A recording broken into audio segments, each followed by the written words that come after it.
Hello everyone আজি আমি class 12 এছামিছৰ মোৰ মাতৃমুখ দৰ্শন এছামিছৰ চেপ্টাৰ নম্বৰ 1 মোৰ মাতৃমুখ দৰ্শন লক্ষ্মীনাথ বেজবৰুৱাই লিখা সো এই চেপ্টাৰৰ আমি শৰ্ট কোৱেশ্চনবোৰ আলোচনা কৰিম ঠিক আছে শৰ্ট কোৱেশ্চন 1 মাৰ্কছৰ আৰু 2 মাৰ্কছৰ শৰ্ট কোৱেশ্চনবোৰ আমি আলোচনা কৰিম সো ভিডিওটো খুব ইম্পৰ্টেন্ট হ'বলৈ গৈ আছে চেনেললৈ নতুন আহিলে চেনেলটো সাবস্ক্ৰাইব কৰি দিবা এতিয়া বলা আমি কোৱেশ্চন আনসাৰবোৰ আলোচনা কৰোঁ সো প্ৰথম কোৱেশ্চনটো তোমালোকে চোৱা যে অতি চমু প্ৰশ্ন প্ৰতিটো প্ৰশ্নৰ মূল্যাঙ্কন 1 সো 1 মাৰ্কছৰ এইবিলাক সো এক নম্বৰটো চোৱা মোৰ মাতৃমুখ দৰ্শন শীৰ্ষক পাঠটো কোৰ পৰা সংগ্ৰহ কৰা হৈছে সো ইয়াৰ এনসাৰটো আমি দেখা আছো ইয়াৰ উত্তৰটো এনেকৈ লিখিবা যে মোৰ মাতৃমুখ দৰ্শন শীৰ্ষক পাঠটো ডক্টৰ নগেন শইকীয়া সম্পাদিত বেজবৰুৱা ৰচনাৱলী প্ৰথম খণ্ডৰ পৰা লোৱা হৈছে সো এইখিনি লিখিলে হৈ যাব এটো 1 মাৰ্কছৰ সো প্ৰথম কোৱেশ্চন এটো গল সেকেন্ড কোৱেশ্চনটোলৈ যাও আমি 2 নম্বৰ কোৱেশ্চনটো চোৱা যে সম্বলপুৰ ভাৰতৰ কোনখন ৰাজ্যত অৱস্থিত ইয়াৰ উত্তৰটো হ'ব তোমালোকৰ সম্বলপুৰ ভাৰতৰ উৰিষ্যা ৰাজ্যত অৱস্থিত এইখিনি লিখিলে হৈ যাব সো এটোৱে উত্তৰ যে সম্বলপুৰ ভাৰতৰ উৰিষ্যা ৰাজ্যত অৱস্থিত এটো আমাৰ 2 নম্বৰৰ উত্তৰ ঠিক আছে এতিয়া চোৱা 3 নম্বৰ কোৱেশ্চনটো চোৱা 3 নম্বৰ শৰ্ট কোৱেশ্চনটো বেজবৰুৱা মাতৃমুখ দৰ্শনৰ বাবে কোৰ পৰা কোলৈ যাত্ৰা কৰিছিল ইয়াৰ উত্তৰটো বলা আমি দেখাই দিও যে বেজবৰুৱাই মাতৃমুখ দৰ্শনৰ বাবে কোৰ পৰা কোলৈ যাত্ৰা কৰিছিল ইয়াৰ উত্তৰটো হ'ব বেজবৰুৱাই মাতৃমুখ দৰ্শনৰ বাবে উৰিষ্যাৰ সম্বলপুৰৰ পৰা মাতৃভূমি অসমলৈ যাত্ৰা কৰিছিল ধুনিয়াকৈ তোমালোকে চাই লিখিলোৱা ঠিক আছে স্ক্ৰিনত দেখাই আছো বানানবিলাক ধুনিয়াকৈ উত্তৰ লিখা আছে এটো তোমালোকে চাই ধুনিয়াকৈ নিজৰ বহিত লিখিলোৱা এতিয়া আহিলো 4 নম্বৰ কোৱেশ্চনত 1930 চনৰ 19 ছেপ্টেম্বৰত সম্বলপুৰৰ পৰা অসমলৈ যাত্ৰা কৰোতে বেজবৰুৱাৰ সংগী কোন আছিল সো সংগী কোন আছিল ইয়াৰ উত্তৰটো আমি দেখাই দিও ইয়াৰ উত্তৰটো এনেকৈ লিখি সহধৰ্মী প্ৰজ্ঞা সুন্দৰী দেৱী আৰু সৰু জীয়ৰী এইখিনি লিখিলে হৈ যাব ইয়াৰ উত্তৰটো যে সহধৰ্মিনী প্ৰজ্ঞা সুন্দৰী দেৱী আৰু সৰু জীয়ৰী এটো হল আমাৰ 4 নম্বৰৰ উত্তৰ সো এতিয়া আমি 5 নম্বৰ উত্তৰলৈ সো এতিয়া 5 নম্বৰ কোৱেশ্চনটো কি দিছে চোৱা লক্ষ্মীনাথ বেজবৰুৱা ৰচিত এখন ধেমেলীয়া নাটকৰ নাম লিখা লক্ষ্মীনাথ বেজবৰুৱা ৰচিত এখন ধেমেলীয়া নাটকৰ নাম হল লিটিকাই সো লিটিকাই এইখিনি এটো হল আমাৰ 5 নম্বৰ উত্তৰ সো আমাৰ শৰ্ট কোৱেশ্চন বিলাক হৈ গল এতিয়া আমি 2 নম্বৰ উত্তৰলৈ যাও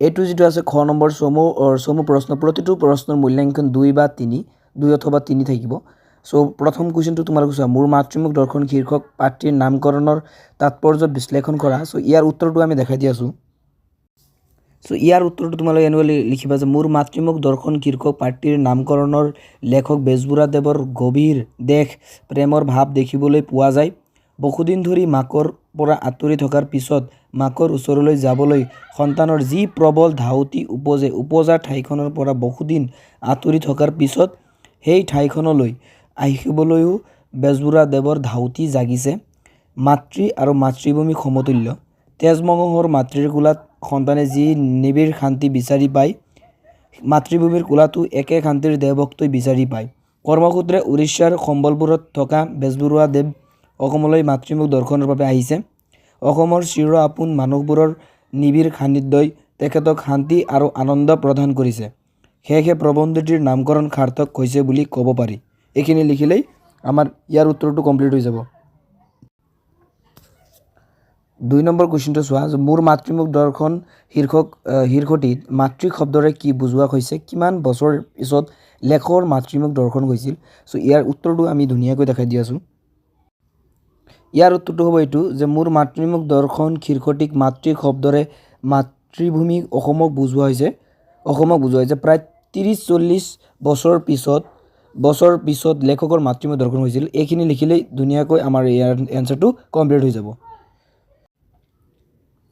এতিয়া আমি 3 নম্বৰ যেটো কোৱেশ্চন আছে এটো আলোচনা কৰিম লক্ষ্মীনাথ বেজবৰুৱাক কটন কলেজৰ ছাত্ৰসকলে কিদৰে অভিনন্দন জনাইছিল ইয়াৰ উত্তৰটো আমি দেখাই দি আছো বলা ইয়াৰ উত্তৰটো মই কৈ গৈ আছো তোমালোকে ধুনিয়াকৈ লিখি লবা উত্তৰ দি মই ইয়াৰ উত্তৰ দিবলৈ মনত নাই তোমালোকে ধুনিয়াকৈ উত্তৰটো দি লবা যে কটন কলেজ খাইতৰতো লক্ষ্মীনাথ বেজবৰুৱাৰ অতি প্ৰিয় শিক্ষা অনুষ্ঠান আছিল কাৰণ এই অনুষ্ঠান স্থাপনৰ বাবে তেওঁ বহু কষ্ট কৰিছিল কৰ্মসূত্ৰে উৰিষ্যাত থকা বেজবৰুৱা দেৱ যেতিয়া অসমলৈ আহিছিল গুৱাহাটী আহি পোৱাৰ দিনাই গধূলিলৈ কটন কলেজৰ ছাত্ৰসকলে সভা পাতি তেওঁক অভিনন্দন জনাইছিল ছাত্ৰসকলৰ উৎসাহ তথা তেওঁৰ প্ৰতি থকা আগ্ৰহৰ ভাৱ দেখি বেজবৰুৱাদেৱ সেইদিনা অভিভূত হৈ পৰিছিল। ছাত্ৰসকলৰ 21 জুনে শুৱালাকৈ অসমীয়া আৰু ইংৰাজীত বক্তৃতা দিছিল। কোনোবাই খললিত কণ্ঠৰে গীত গাইছিল, কোনোবাই আকৌ ওজাপালি হৈ সুন্দৰ অংগী ভংগীৰে হাস্যৰসপূৰ্ণ বিয়া গাই বেজবৰুৱাদেৱক অভিনন্দন জনাইছিল। চ' এইখিনিলৈকে লিখিলেই আমাৰ এই এনচাৰটো আমাৰ অৰ্থাৎ এই উত্তৰটো আমাৰ কমপ্লিট হৈ যাব, ধুনীয়াকৈ সম্পূৰ্ণ হৈ যাব। এতিয়া আমি পিছৰ যিটো কুৱেশ্যন আছে সেইটোলৈ আগবাঢ়োঁ। এই 4 নম্বৰ কুৱেশ্যনটো চোৱা, মোৰ মাতৃমুখ দৰ্শনৰ লেখকে উল্লেখ কৰা মাজীও আৰু জ্ঞান কোন আছিল? মাজীও আৰু জ্ঞান কোন আছিল? ইয়াৰ উত্তৰটো আমি ধুনীয়াকৈ দেখাই দিম। ইয়াৰ উত্তৰটো এনেকৈ লিখিবা যে মোৰ মাতৃমুখ দৰ্শনৰ লেখকে উল্লেখ কৰা মাজীও হ'ল সুকবি সুবিখ্যাত চাহ খেতিয়ক সদাগৰ শ্ৰীযুত চন্দ্ৰকুমাৰ আগৰৱালা ডাঙৰীয়া, আৰু জ্ঞান হ'ল আলল কলেজৰ প্ৰসিদ্ধ প্ৰিন্সিপাল উদাৰহৃদয় mister J Barua barrister at law'. চ' এইখিনি লিখিলে আমাৰ ইয়াৰ উত্তৰটো কমপ্লিট হৈ যাব। ঠিক আছে, এইটো তোমালোকে চাই লিখি লোৱা ধুনীয়াকৈ। তাৰপিছত আমি নেক্সট কুৱেশ্যনলৈ আগবাঢ়োঁ। এতিয়া যেটো লাষ্ট কুৱেশ্যন আছে 5 নম্বৰটো, লক্ষ্মীনাথ বেজবৰুৱাৰ গুৱাহাটীক ভাল লগাৰ 3টা কাৰণ উল্লেখ কৰা। 3টা কাৰণ উল্লেখ কৰিব দিছে। ইয়াৰ উত্তৰটো তোমালোকে ধুনীয়াকৈ এইটো লিখি দিয়া যে লক্ষ্মীনাথ বেজবৰুৱাৰ গুৱাহাটীক ভাল লগাৰ 3টা কাৰণ হ'ল 1 নম্বৰটো কি প্ৰাকৃতিক সৌন্দৰ্য, 2 নম্বৰটো ঐতিহাসিক উৎকৰ্ষ, 3 নম্বৰ প্ৰাচীন জ্ঞান গৌৰৱৰ গৰিমা। এইখিনি লিখিলে তোমালোকৰ এই উত্তৰটো কমপ্লিট হৈ যাব ধুনীয়াকৈ। তাৰপিছত এতিয়া আমাৰ এইবিলাক 1 মাৰ্কছৰ আৰু 2 মাৰ্কছৰ কমপ্লিট হৈ গ'ল। এতিয়া আমি অতিৰিক্ত কিছুমান চমু প্ৰশ্নৰ উত্তৰ আলোচনা কৰিম। এইবিলাক কিতাপত মানে এই কিতাপৰ পৰা বিচাৰি মানে নিজে ওলাইছোঁ। চ' এইখিনি তাৰমানে ইম্পৰ্টেণ্ট হয়, ইয়াৰ পৰা কিন্তু কুৱেশ্যন আহে। চ' 1 নম্বৰটো তোমালোকে চোৱা, এইবিলাক লিখি লোৱা, অতিৰিক্ত চমু প্ৰশ্নৰ উত্তৰ দি তোমালোকে লিখিবা। এইবিলাক 1 মাৰ্কছৰ হয়।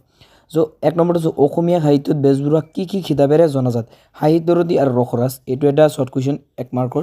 চ' কি খিতাপেৰে জনাজাত? কেতিয়াবা এই কুৱেশ্যনটো আহি যাব পাৰে। চ' তোমালোকে ধুনীয়াকৈ লিখিবা সাহিত্যৰথী আৰু ৰসৰাজ। চ' এতিয়া আমি 2 নম্বৰ আগবাঢ়োঁ। এতিয়া তাৰপিছতো চোৱা যে বেজবৰুৱাই সম্পাদনা কৰা আলোচনীখনৰ নাম কি? এইটো 2013 চনত আহিছে, প্ৰিভিয়াছ ইয়েৰ কুৱেশ্যন। চ' ইয়াৰ উত্তৰটো হ'ব বাঁহী। চ' ধুনীয়াকৈ তোমালোকে লিখি ল'বা যে ইয়াৰ উত্তৰটো হ'ব বাঁহী। বেজবৰুৱাই সম্পাদনা কৰা আলোচনীখনৰ নাম কি? বাঁহী। এতিয়া 3 নম্বৰ যিটো কুৱেশ্যন আছে যে লক্ষ্মীনাথ বেজবৰুৱাই অসম সাহিত্য সভাৰ কোনখন অধিৱেশনত আৰু কেতিয়া সভাপতিত্ব কৰিছিল? ইয়াৰ উত্তৰটো ধুনীয়াকৈ লিখিবা যে বেজবৰুৱাই অসম সাহিত্য সভাৰ গুৱাহাটী অধিৱেশনত আৰু 1924 চনত সভাপতিত্ব কৰিছিল। 1924 চনত সভাপতিত্ব কৰিছিলে। এইটো উত্তৰটো তোমালোকে ধুনীয়াকৈ লিখি লোৱা। এইটো শ্বৰ্ট কুৱেশ্যন হয়, এতিয়া মুখস্থ কৰি ল'বা। তাৰপিছত শ্বৰ্ট কুৱেশ্যনৰ আলোচনা কৰোঁ যে কোনখন আলোচনীৰ অসমীয়া চুটিগল্পৰ শুভাৰম্ভ ঘটে? জোনাকী। ঠিক আছে, ইয়াৰ উত্তৰটো হ'ব জোনাকী। তাৰপিছত 5 নম্বৰটো চোৱা, বেংগল নাগপুৰৰ ৰেলৰ ঝাৰচুগুড়া জংচন আৰু সম্বলপুৰৰ মাজত দূৰত্ব কিমান? দূৰত্বটো লিখিব দিছে, দূৰত্ব 31 মাইল। এইটো ভেৰি ইম্পৰ্টেণ্ট কুৱেশ্যন হয়, এইটোৱে ইম্পৰ্টেণ্ট কুৱেশ্যন, 31 মাইল। তাৰপিছত 6 নম্বৰটো চোৱা, বেজবৰুৱা দেৱে লেখাটোত কোৱা টেকেলা ঢাকত টেকেলাটো কোন আছিল? চ' ইয়াৰ উত্তৰটো হ'ব বেজবৰুৱাক ডিব্ৰুগড়লৈ নিবলৈ মাজু জেক জোৱায়েকৰ আহ্বানৰ আগ্ৰহাতীৰ্য। চ' এই কুৱেশ্যনটো ইয়াৰ উত্তৰটো এইটো হ'ব। চ' ধুনীয়াকৈ লিখি লোৱা।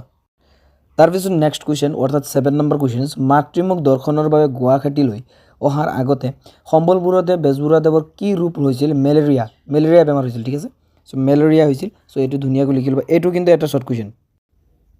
তাৰপিছত আৰু এটা শ্বৰ্ট কুৱেশ্যন আছে, ডিব্ৰুগড়ত দিনৌৱাসী বেজবৰুৱাদেৱক অতি যতন কৰি চিকিৎসা কৰা চিকিৎসকজনৰ নাম কি?